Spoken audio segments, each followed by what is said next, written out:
Jai Radha Madhava Kunja Bihari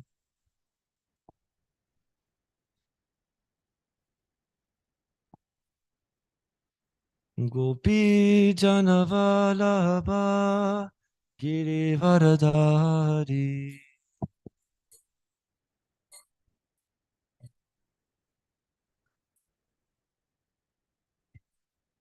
Gopi Janavalabha Girivaradari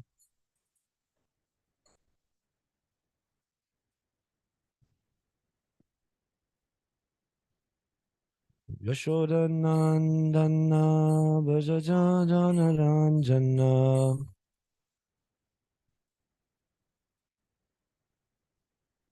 Yashodanandana Brajajanaranjana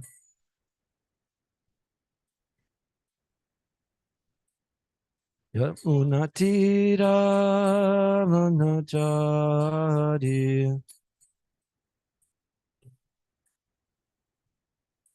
Yamunatira Vanachari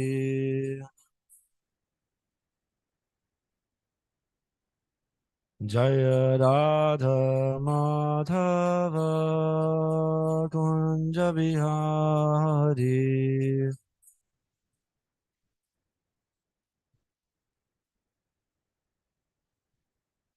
Jaya Radha Madhava Kunja Bihari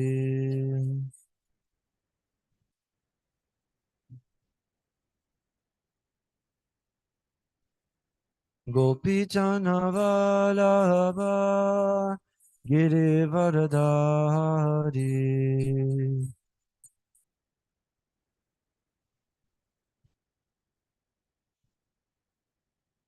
Gopi Chanavalabha Girivaradari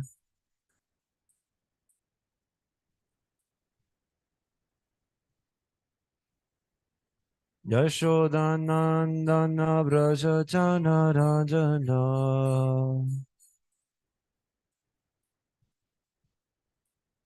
Yashodanandana Braja Chanarajana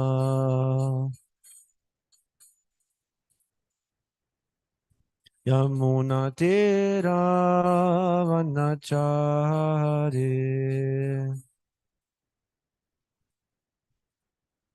Yamuna Tira Vanachari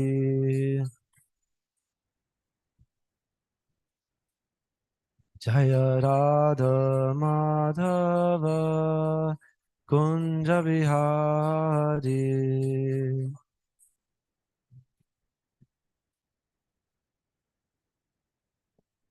Jaya Radha Madhava Kunja Bihari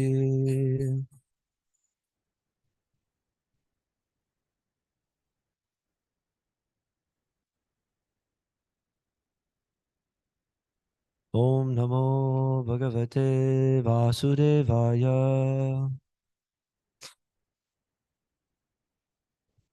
Om Namo Bhagavate Vasudevaya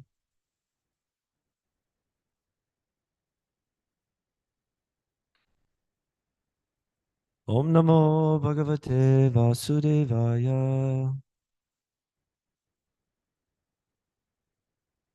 Srimad Bhagavatam, Canto 2, Chapter 8, entitled Questions by King Parikshit, Text 11. Word for word. Purusha avayavaihi lokaha sapalaha purva kalpitaha lokaihi Samushya Avayavaha Sapalaihi Iti Shushuma Purushavayavaloka Salpala Purvakalpitaha Lokaramushavayava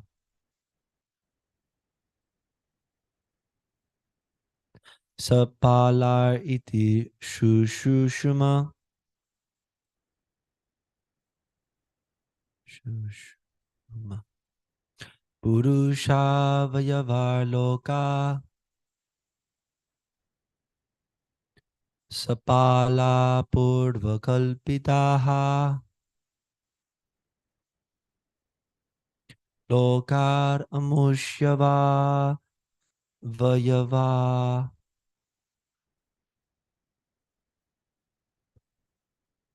Sapalar iti Shushuma Purusha Vayavar Loka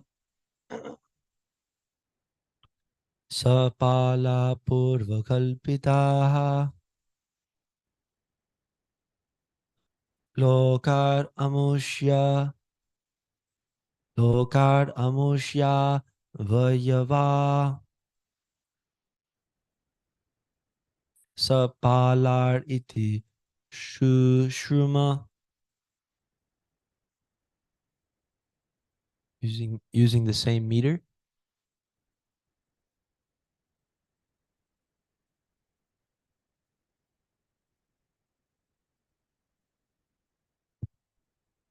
Purushavaya Varlokaha Purushaya Yavarloka Sapala Purva Kalpita Sapala Purvakalpitaha Lokaramutavaha Lokaramushya Vayava Sapalariti Shushuma Sapalar iti Shushuma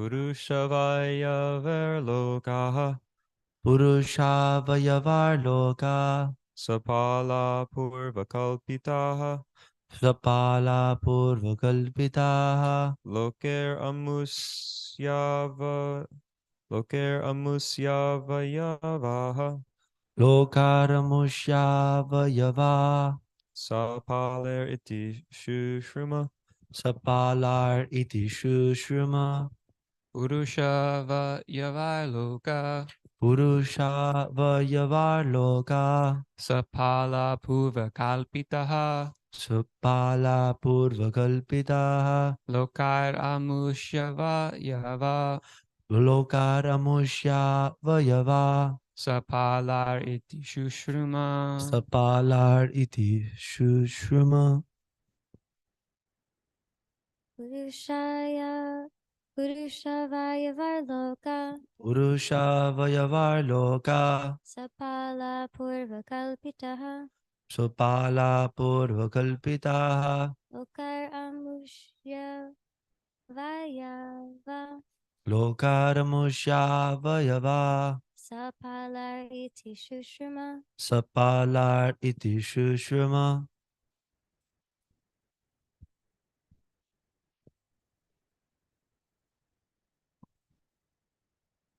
Purusha, the universal form of the Lord.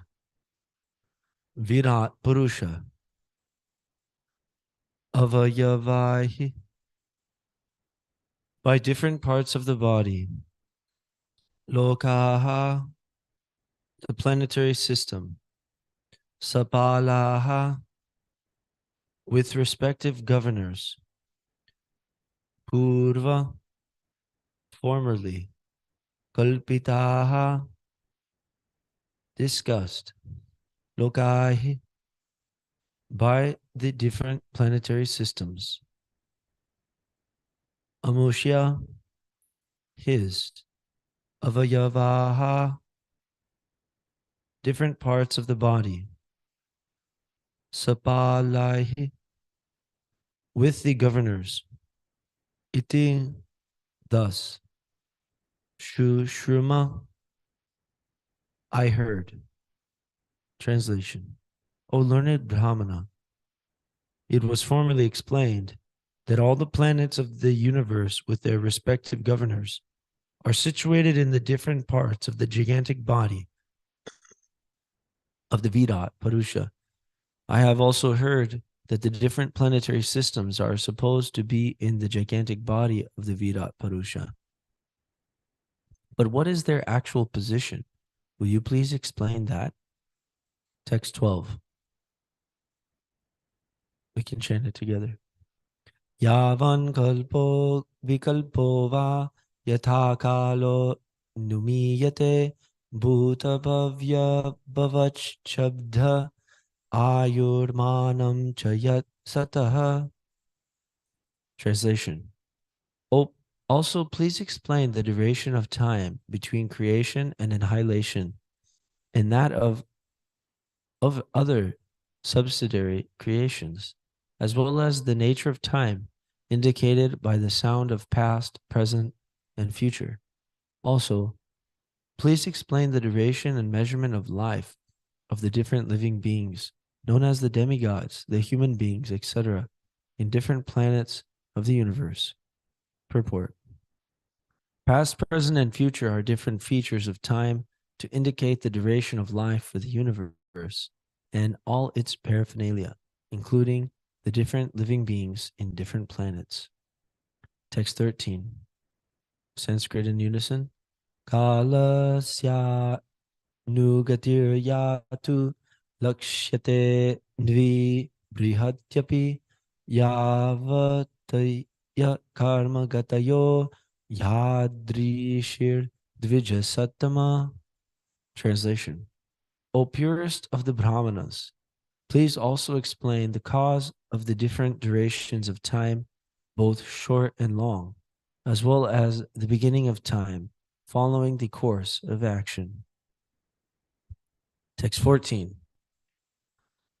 Yasmin karma samavayo yathayeno pagrihyate gunanam guninam chaiva parinamam abhipsatam. Translation. Then again, kindly describe how the proportionate accumulation of the reactions resulting from the different modes of material nature act upon the desiring living being, promoting or degrading him among the different species of life, beginning from the demigods down to the most insignificant creatures.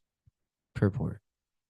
The actions and reactions of all works in the material modes of nature, either in the minute form or in the gigantic form, are accumulated, and thus the result of such accumulated actions and reactions of karma or work become manifested in the same proportion. How such actions and reactions take place, what the different procedures are, and in what proportion they act are all subject matters of Maharaj Parikshit's inquiries from the great Brahmana Shukadev Goswami. Life in the higher planets, known as the abodes of the denizens of heaven, is obtained not by the strength of spacecraft, as is now being contemplated by the inexperienced scientists, but by works done in the mode of goodness. Even on the very planet where we are now living, there are restrictions upon the entrance of foreigners into a country where the citizens are more prosperous. For example, the American government has many restrictions for the entrance of foreigners from less prosperous countries. The reason is that the Americans do not wish to share their prosperity with any foreigner who has not qualified himself as a citizen of America. Similarly, the same mentality is prevailing in every other planet where there are more intelligent living beings residing. The higher planetary living conditions are all in the mode of goodness, and anyone desiring to enter the higher planets like the moon, sun, and Venus must qualify thoroughly by activity in complete goodness. Maharaj Parikshit's inquiries are on the basis of proportionate actions of goodness, which qualify one in this planet to be promoted to the highest regions of the universe. Even on this planet of our present residence, one cannot achieve a good position within the social order without being qualified with proportionate good work. One cannot forcibly sit on the chair of a high court judge without being qualified for the post. Similarly, one cannot enter into the higher planetary systems without being qualified by good works in this life. Persons addicted to the habits of passion and ignorance have no chance of entering the higher planetary systems simply by an electronic mechanism. According to the statement of the Bhagavad Gita 9.25, persons trying to qualify themselves for promotion to the higher heavenly planets can go there. Similarly, persons trying for the Pitrilokas can go there. Similarly, persons trying to improve the condition on this earth can also do that.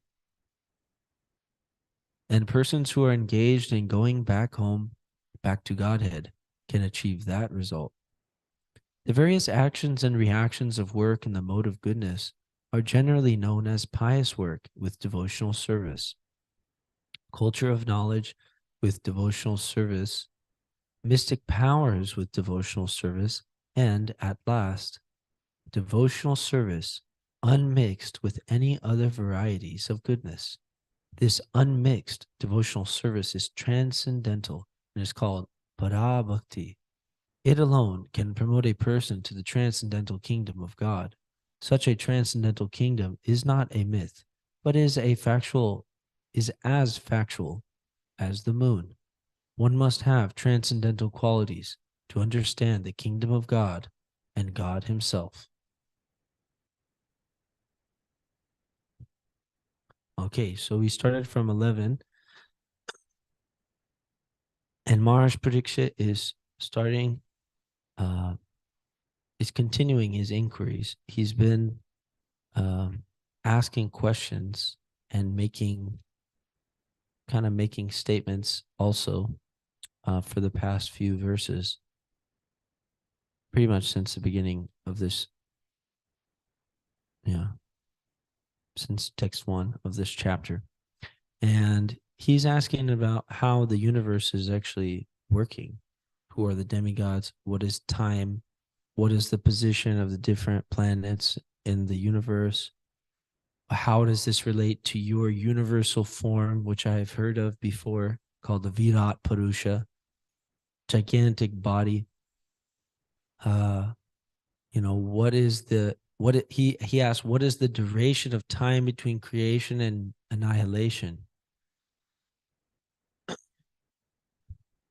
Then this last section here, he asks, what is the cause of the different durations of time, as well as the beginning of time?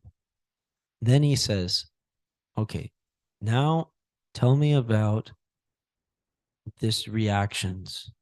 So there's the modes of nature. They're acting upon the living beings, which are going up and down in different species of life, right? From the demigods down to the lowest creatures. They're getting reactions based on the modes of nature, and they accumulate. So it's really interesting. We can see how qualified Maharaj Parikshit is, because when he asks a question, he is actually here he's actually making many statements, and he asks, or he tells humbly, he tells Shukadeva Goswami to explain these things to him. So he's obviously heard about all these things before, or else how would he even have any basis to say, to ask questions on this level? And actually that's one sign of somebody, and we know that when we meet somebody who really asks a good question, then we think, wow, he's advanced, or she's advanced, or this is a mature soul, because they're thinking critically and you can see by the level, you can see their spiritual advancement on if they're asking relevant inquiries.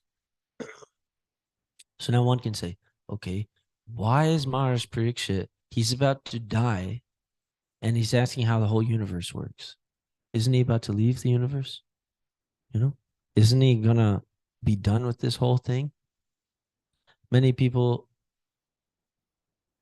sometimes even the devotees, we may want to get rid of all this technical stuff and just, get to the nectar, whatever we think that is.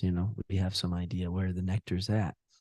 But as was stated in the purport a few verses ago, this is very interesting, and I have to find it. It's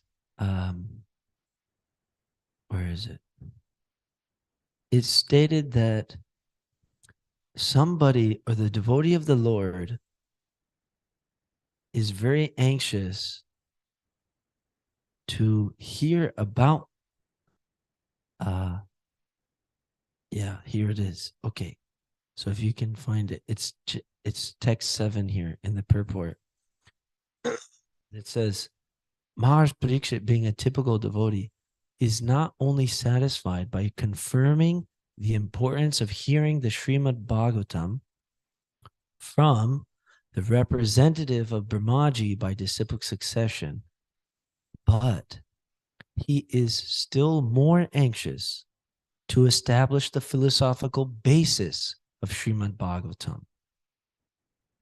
So that is very interesting to me, because this is a reason why Maharaj Parikshit is, getting into all the nitty gritty. He wants to understand what is the philosophical basis for the Srimad Bhagavatam. And basically, the philosophical basis for the Srimad Bhagavatam is all that knowledge which was expounded by Krishna in the Bhagavad Gita.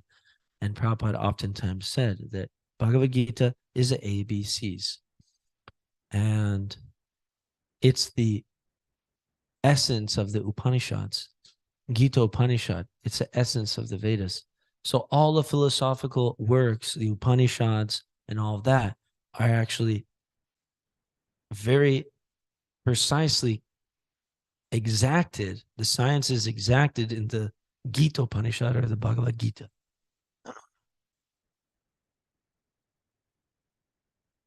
And the devotees are more anxious to establish that philosophical basis for this Srimad Bhagavatam, which is the wonderful pastimes of the Supreme Personality of Godhead with his devotees, tending or leading one or elevating one towards pure devotional service or unmixed devotional service.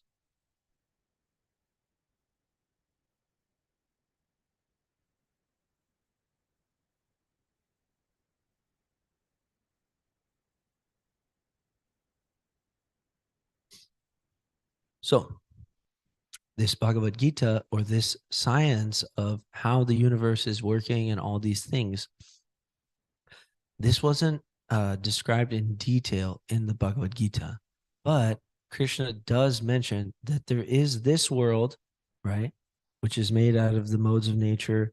He discusses that in the 14th chapter, and then a lot, and he discusses in the 7th chapter how this material world is made out of 4 or 7 elements, 5 or 8 material elements, separated material elements, pardon me.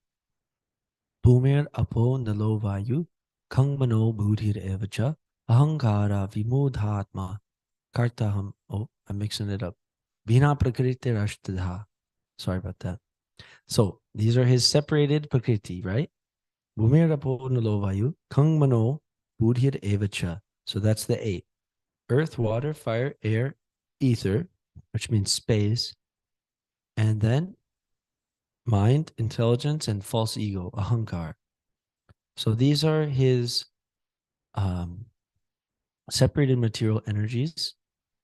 Bina prakritir, which means separated energy, prakriti. So we have, he says that, but there is another place where, or there is another nature, which is all the living entities or all these spiritual beings.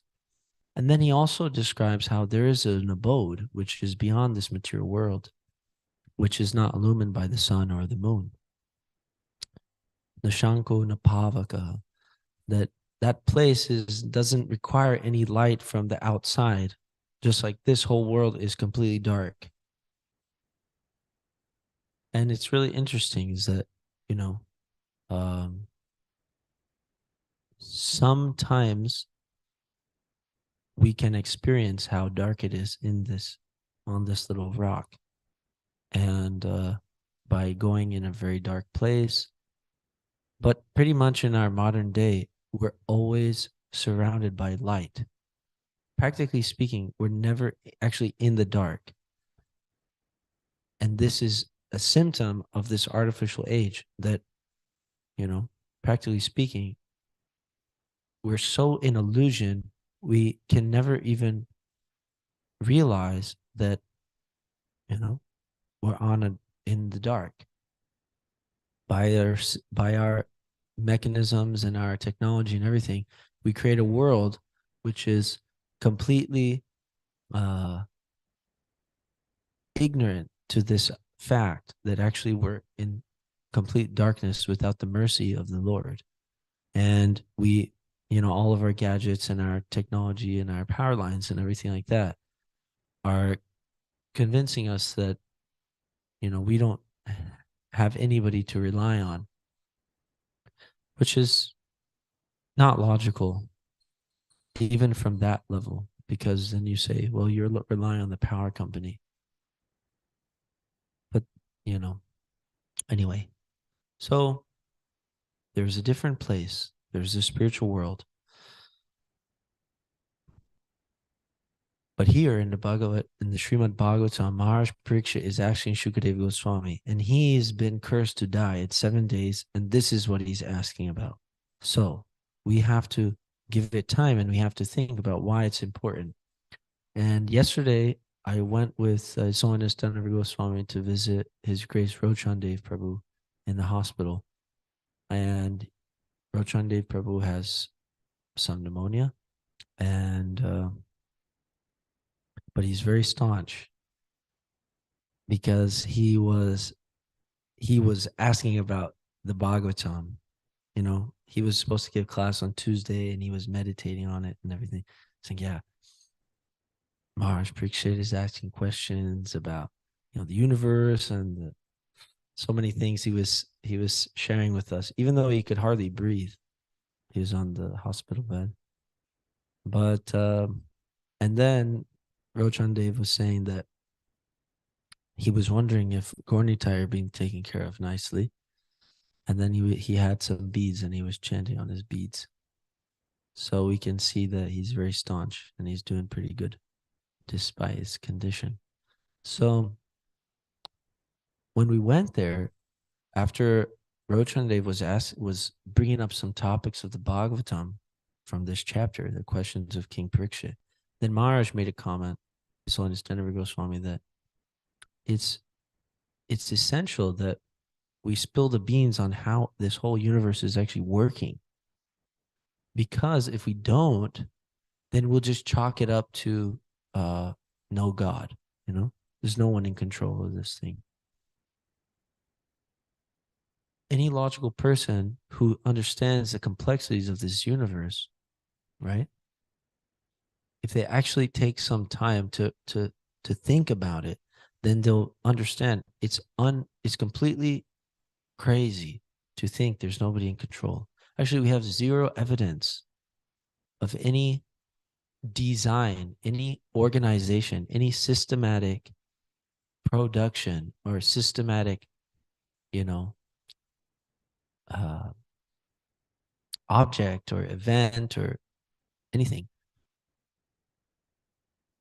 which is actually coming out of chaos, which is actually coming out of destruction or explosion.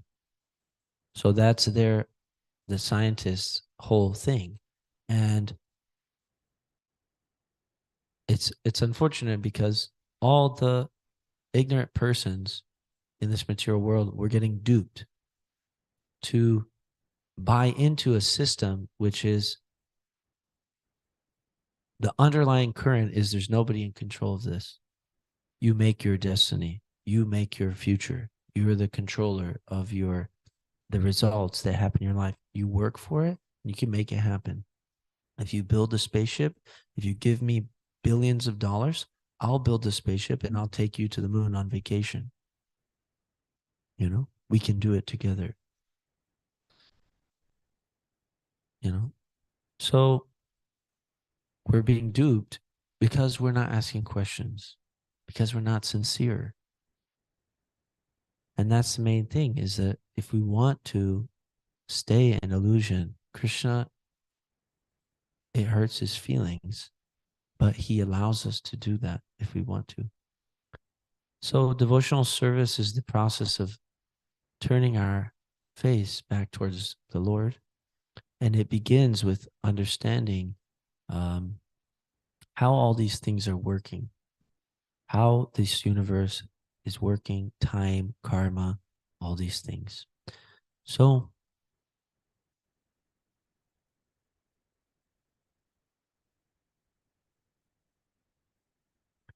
we're very fortunate. We have this opportunity and we can go deep into these topics and we can give people good answers to these questions.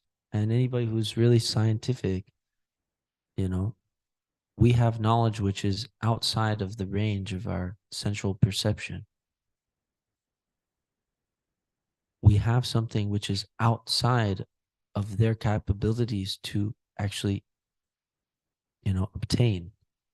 The knowledge which we have from the disciplic succession coming from Brahmaji, from Shukadev Goswami, is the transcendental knowledge which the Lord has specifically injected just to wake us up from this slumber of ignorance.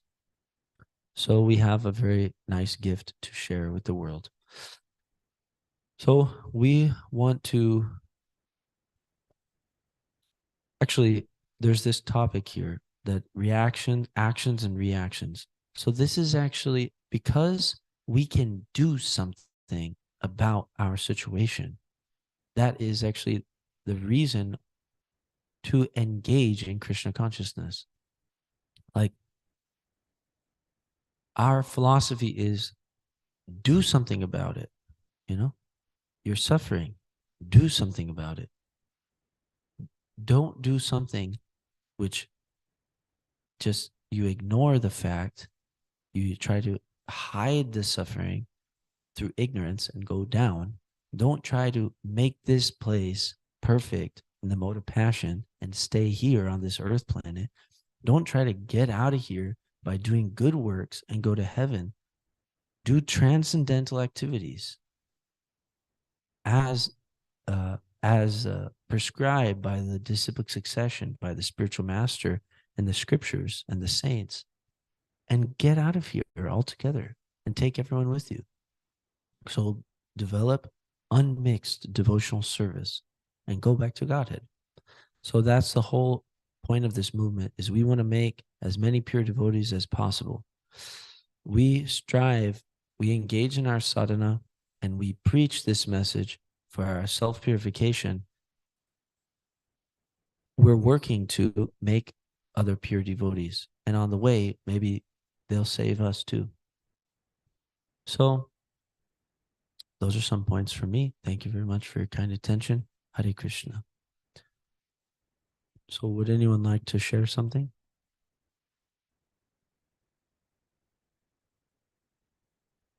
I think we have maybe 1-2 minutes.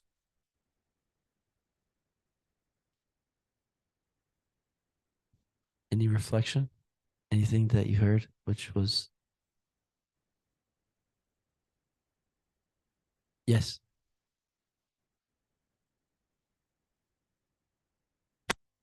So I was thinking about when Prabhupada was talking about the importance of explaining the philosophical foundation for Srimad Bhagavatam. I was thinking about how Lord Chaitanya, I believe, tasked Srila Jiva Goswami to do that, and to make it like the pinnacle scripture for all Vaishnavas, and to prove that it's the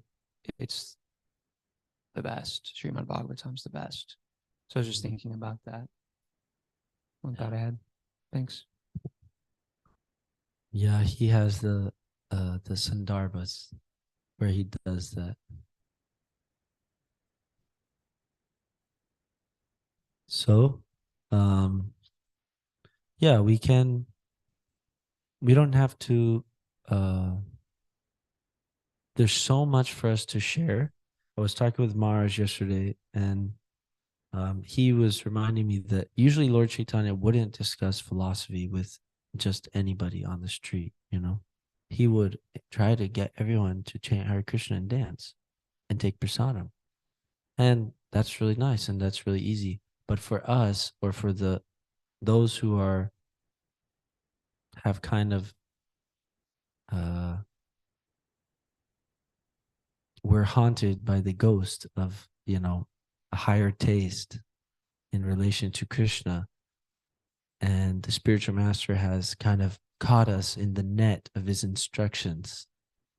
He's given some instructions and we got a hold of it, or we followed it, and now we're kind of trapped by, you know, by Krishna and the spiritual master. So now we have the duty to hear the Bhagavatam daily, study Gita, and become conversant. Prabhupada often said, try to understand this information. Okay, so thank you very much, devotees. I'll go to Srimad Bhagavatam. Hare Krishna.